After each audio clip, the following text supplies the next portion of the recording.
Lights, camera, action.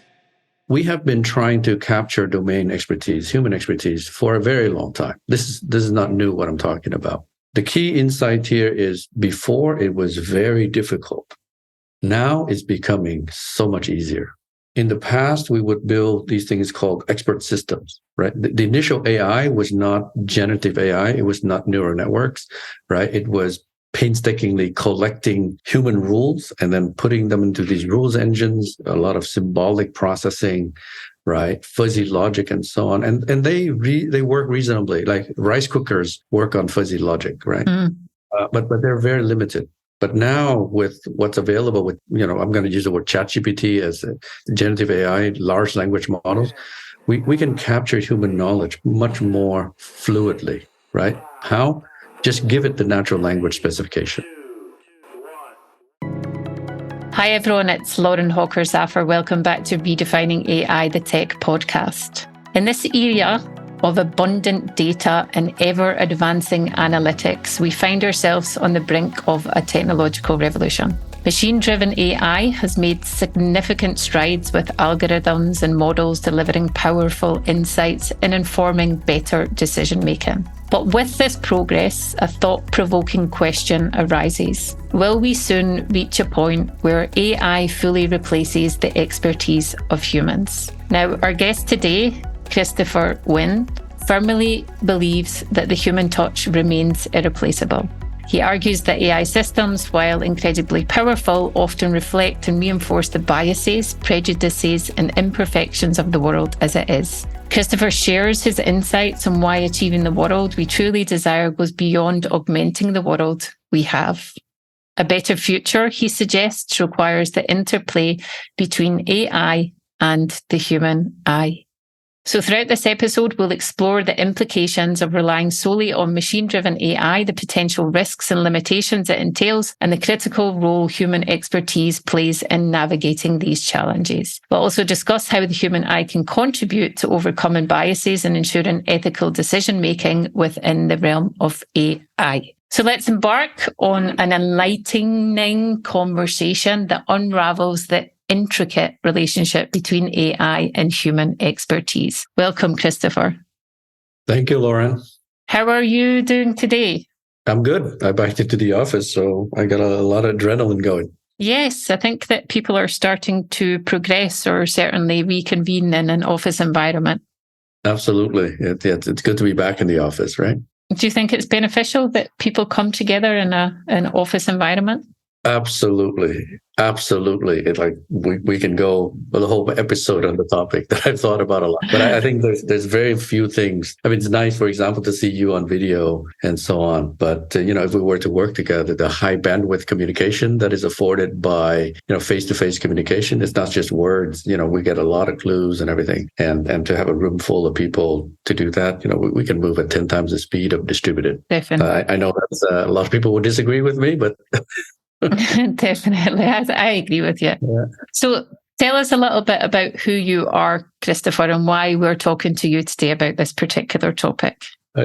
So my background is way too long to go over in whole, but the highlights is that I came to the US as a refugee child at age 13. This is from Vietnam, right? So I grew up speaking Vietnamese and French, and the first word of English I learned was when I was 13. Went through Malaysia, escaped as a boat person and so on. But very fortunately, you hear that joke about unfortunately and so on. But fortunately, I ended up in Silicon Valley right at the beginning of the PC revolution.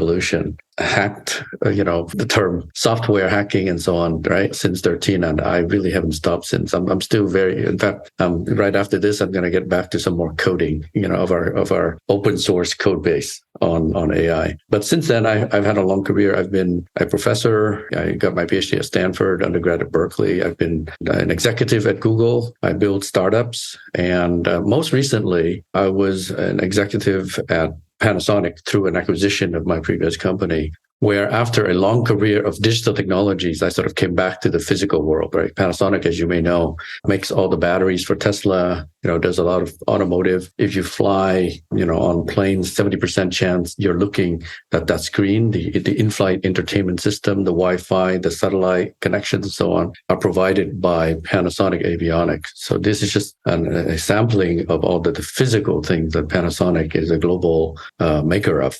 And it was from that experience that taught me most of what we've been doing in Silicon Valley has been really the low-hanging fruits of digital AI. And the frontiers, the exciting frontier is really physical AI. That's where we really touch humans, human brains, human muscles, and so on. And I know this resonates a lot more with economies that are still making things, manufacturing things. And of course, some of that is also returning to the US because of geopolitics. But my new startup, after, the whole team left Panasonic and we built a new startup, we're squarely focused on connecting human intelligence to this AI that we're creating. And making sure that humans remain in control, that the intent of the systems, right, the domain expertise and so on, are infused into our machines, into our algorithms, but really, what they do and why they do it, are controlled by human managers. Wow, fascinating. I mean, you've certainly had a very unique journey, and I'm sure that you've learned a lot from that journey itself. How do you think, if you were to take a step back and analyze the beginning of your career? I mean, at 13, you mentioned that you learned your first word of English, that you ended up in Silicon Valley at the start of the PC revolution. Why do you think you ended up there? Was it chance, or was it a technical curiosity that's been interlaced in your own journey up until now? Yeah, we are a victim or beneficiary of our circumstances as much as anything that is, internally driven. Of course, as a kid, even now, you mentioned curiosity. I am eternally curious, right? I liked it. I've been a professor, and was why I first discovered that a good PhD program is where people first learn how to learn. And I think learning how to learn is more important than even learning, facts and so on. Even as I sit now, 40 odd years after arriving in the US, right, I'm still excited by the things that I'm learning. I think that is what propels me forward. That's what propels the company forward. That's what propels society forward, right? I think this, and by the way, people think AI is going to kill us all. I'm in the camp that say it could, but it doesn't have to, right? Any technology has potential for good and bad. And I think we can and we will build this in such we have no choice but to build it the right way so that it does propel humanity forward. I like to say that this is the century of hyper evolution for humans. And with that respect of motioning it forward in a positive nature, you mentioned that in your current organization, you're connecting human intelligence to AI. And we mentioned at the start of the podcast in the introduction that you certainly think that this interplay between AI and the human eye or human intelligence is what will bring a better future. So my question maybe to that would be, what's wrong with the present, and what is, in your opinion, the current interplay between AI and human intelligence, or the human eye? Wow, that's a question that I can talk about at a very broad level or very specific, right? Because, to start, whatever you wish. we humans never like the present as it is, right? In other words, we are always like, tomorrow should be different, right? You want tomorrow to be different from today in some positive way. So it's not so much what's wrong with today, but hey, things can be better in this way and that way and so on. So maybe let me talk specifically about, let's say, take a narrow use case, and then we can generalize what it may mean for companies and for humanity. Companies like Panasonic or Hitachi or Intel and so on, they always have something called a field service team, right? These are the people that go out and they fix things, right? And typically, it turns out, the people with the expertise to really fix all of the systems and anticipate things that may go wrong with the systems, each company probably has 2 or 3 of these people, right? Because they make a lot of equipment. Like, for example, I work with Panasonic on refrigeration systems. The whole country, they serve tens of thousands of supermarkets with their commercial refrigeration system. And there are only 3 experts. And yet there are thousands of these field service personnel that have to go out and do these things. Now, these people are, intelligent people, they're well-trained and so on. But there's a gap between the human expert and the average field service personnel. And so there's a lot of cost involved in misdiagnosing things and doing things not as optimally as it might. And by the way, this also applies to, say, MRI, magnetic resonance imaging, taking images of your body. People think it's just like photography. It requires a lot of expertise to tune these machines and set them up. Wouldn't it be nice if somehow all of these 2,000 this 2,000 person organization somehow has constant access to this domain knowledge, this expertise of the other humans, the 2 or 3 humans. And so that's a particular use case where we are building something to produce exactly that, right? How do we capture the knowledge? Instead of being out there alone in the field, you have this virtual assistant, right? The assistant doesn't do everything. So this is not necessarily a robot that goes in and fixes everything. You still need that human judgment, human touch, and human safety. But it empowers the field person to be so much better than they otherwise would be. And if you think about that, the ability to make humans excel at the level of the best of humans, right? And you replicate that across humankind, how much better a world could it be? That is a very good question. And obviously, it can be a better world if there is the opportunity for empowerment. But how feasible is it actually that this empowerment will exist, be implementable? And how many organizations are actually taking the opportunity to maybe do that? Right. So I understand your question from the bottom up and top down. In other words, there's a technological feasibility, and then there's also the implicit concern: wouldn't it just take over, right? In fact, it's more than feasible. It's easy, and then we say, well, we don't need humans anymore, right? In terms of feasibility, there's something very interesting happening. I think the world is now fascinated by ChatGPT, and I think I think that is right. But the way we think about the excitement is this particular way. We have been trying to capture domain expertise, human expertise, for a very long time. This is not new, what I'm talking about. The key insight here is before it was very difficult. Now it's becoming so much easier. In the past, we would build these things called expert systems, right? The initial AI was not generative AI. It was not neural networks, right? It was painstakingly collecting human rules and then putting them into these rules engines, a lot of symbolic processing, right? Fuzzy logic and so on. And they work reasonably, like rice cookers work on fuzzy logic, right? But they're very limited. But now with what's available with, I'm going to use the word ChatGPT as generative AI, large language models, we can capture human knowledge much more fluidly, right? How? Just give it the natural language specification. So that's it, full out. So you think that it's becoming easier simply by our ability to give it the natural language specification? That's right. I like to say that this is a revolution more of communication than of intelligence. In other words, we can now speak naturally to our machines. We can give them our documents and they can read them. And they can incorporate that into their body of knowledge. I think that's what's really new. Do you think, though, that we're at a point already where we can speak to it in a natural manner? I mean, I've heard from a lot of conversational interaction that there's still that necessity and mindset of approaching it in a systematic manner, that we're not at a point yet where we can interact with it like a human, and that we still have to be very conscious of the context and how we're actually inputting context and interacting with the models itself.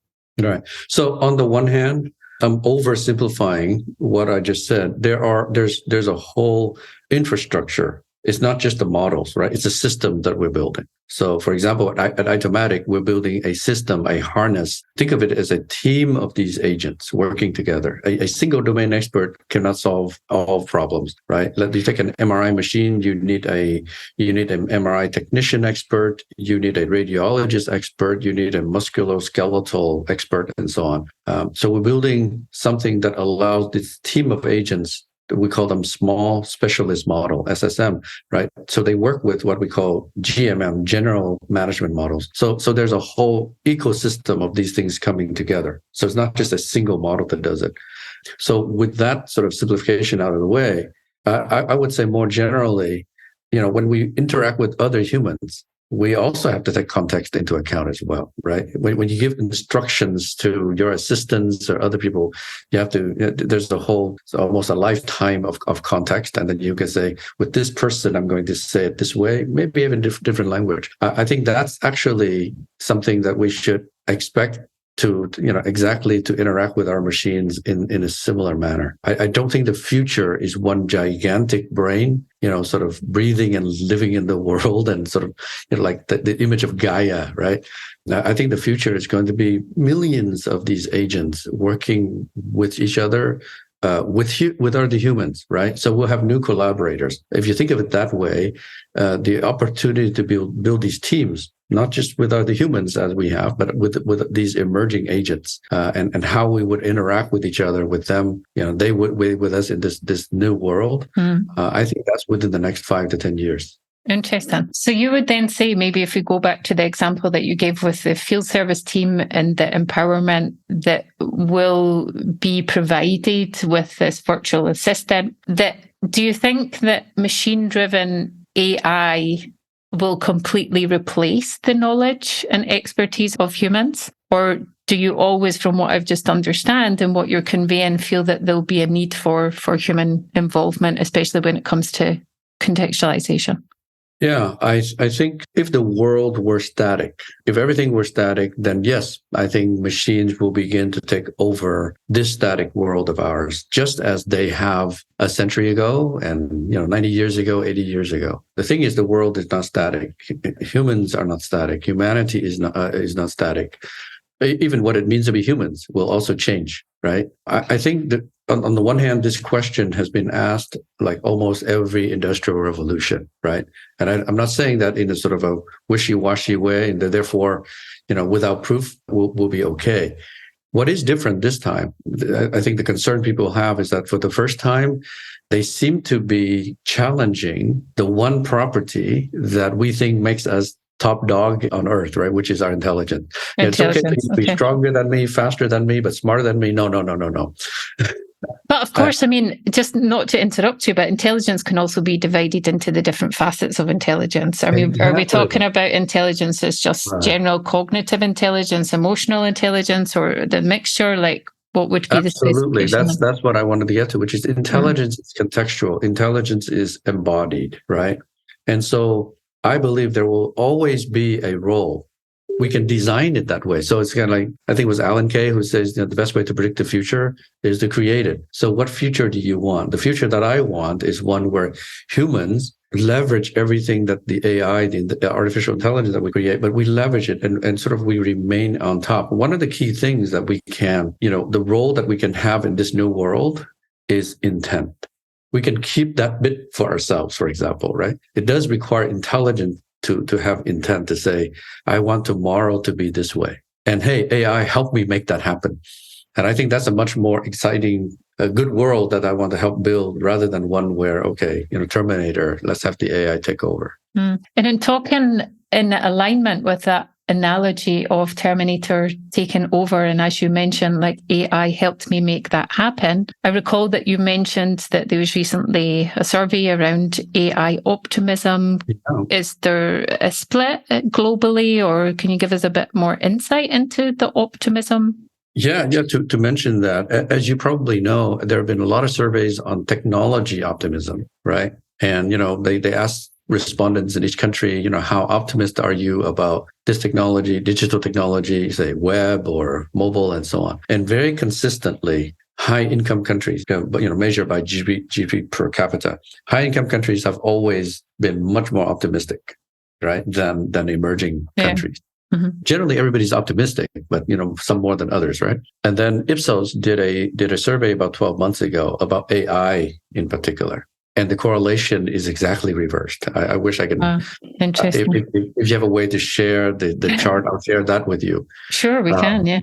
The correlation, the R squared, is 67%. So it's undeniable. There's a correlation, and AI excitement or AI optimism is much higher in emerging countries, in lower income countries by GDP per capita, and lower, in fact, even pessimistic, right? Worries and fears and so on in places like, US, UK, France. France is generally always the most pessimistic. So that's pretty consistent. But you look at the chart, it's extremely strong correlation, and it really surprised me. So AI, for many of the reasons that we're talking about, AI is different.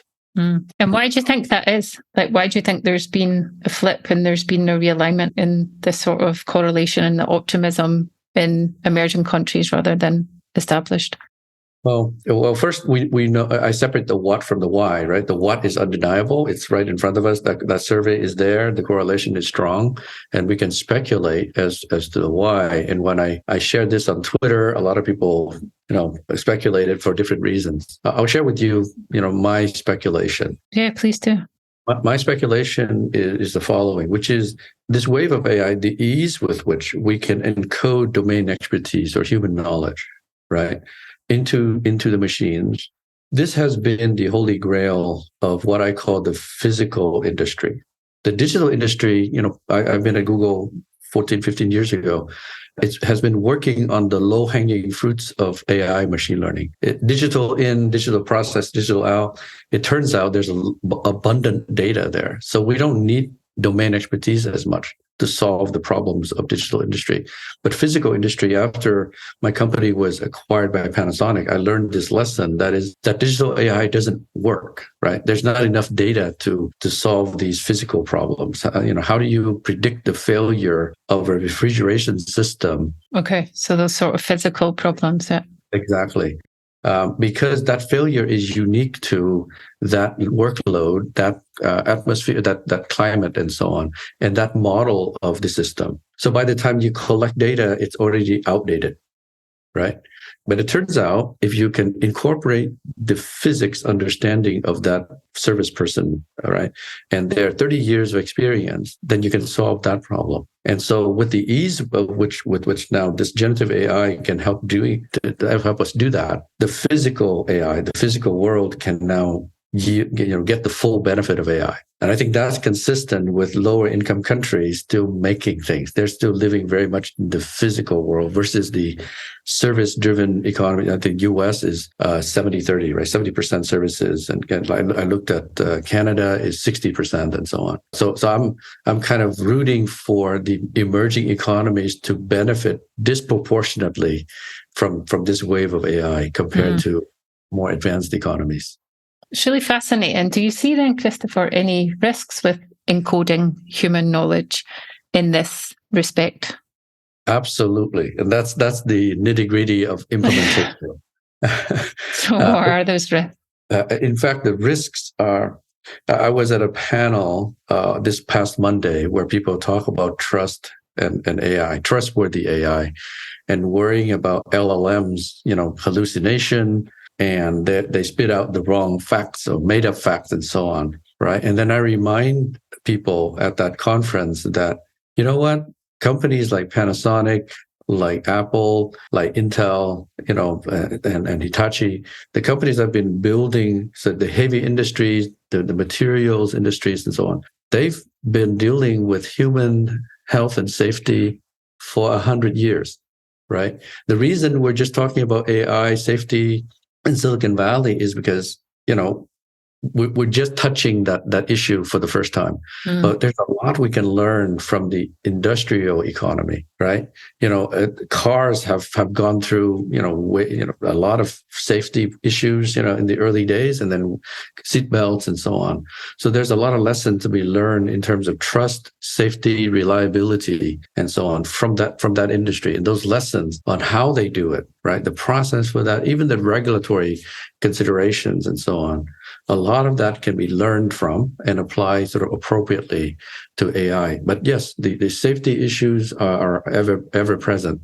And so when our company works on these things, in fact, we must have inherent trust, reliability, safety for these industrial companies to use, right? They don't want the AI today to push the buttons. That's why I call it a virtual advisor and not virtual operator, right? The buttons that have to be pushed by a human validating that and say, okay, now I'm going to go with that. Very much so. Well, it's certainly been an extremely interesting conversation. And I can state that it has been because the time has gone past so quickly. And that's always an indication, I feel, of an exciting and a curiously engaged opportunity for our listeners to really unpack this topic. So you've provided us with wonderful insights today, Christopher. Is there anything that you'd like to share before we end our conversation? Well, I've been talking about industrial AI and so on, where I think there's Elon Musk, if I can quote him, he's a polarizing figure, but he does have the right insight. He says there's misallocation of capital in Silicon Valley. There's too much money going into advertising, social media, videos, and so on. He says there's enormous opportunity in what he refers to as the heavy industry. This is the industrial economy that I refer to, $25 trillion economy. You and I are still atoms, right? I mean, we haven't uploaded ourselves fully yet. The capability doesn't exist yet. So there's a whole economy outside of Silicon Valley that is benefiting or can benefit from AI. And so that's my call to action, to whoever's listening. For example, there's a conference called Knowledge First Symposium at Stanford in October, where leaders of these companies, right? Again, Panasonic, Hitachi, Petronas, and so on. These are companies that Silicon Valley don't hear much about. And they're gathering there and they say, here's how we want to take advantage of AI. And I think people should pay more attention to that. Right. So maybe nothing else. I'll give one URL. It's k1st.world, right? K first world, knowledge first world. Excellent. I encourage everyone as well, all of our listening base to check it out. I know that I certainly will. So thank you, Christopher. Awesome. Thanks, Lauren. I want to thank everyone else for listening today. And if you'd like to find out more about AI, machine learning, and the insights era, then go to the Squirrel Academy at learn.squirrel.com. Thank you.